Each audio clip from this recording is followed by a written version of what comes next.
It's like getting 2 for 1.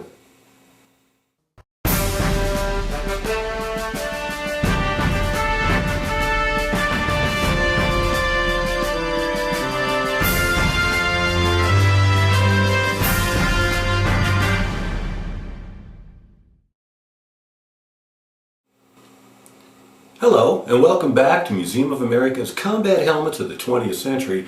I'm your host, Mannie Gentile. This time we're going to take a closer look at the good old US M1 helmet. We're going to explore the liners. Now, this is a issue liner. You see, it is pretty drab, and I do mean olive drab.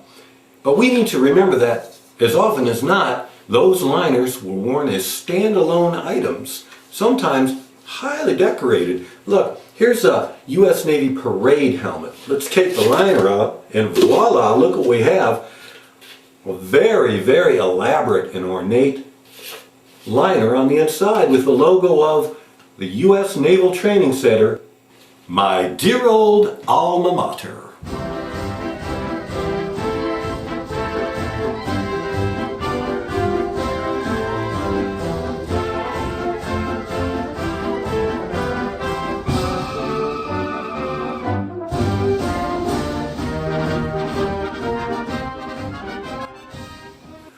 Ah, memories. Hey, believe it or not, this thing used to fit. 40 years ago and 40 pounds ago.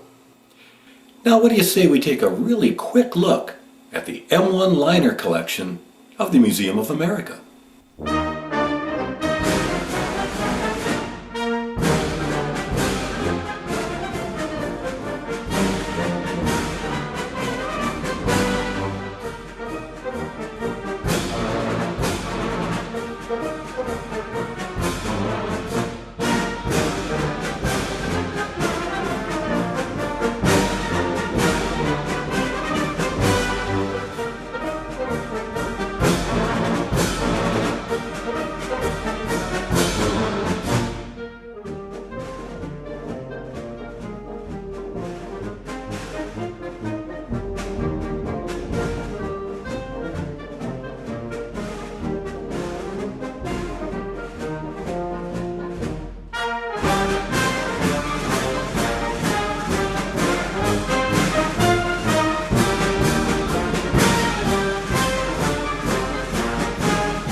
Now you've got to be wondering about that last liner.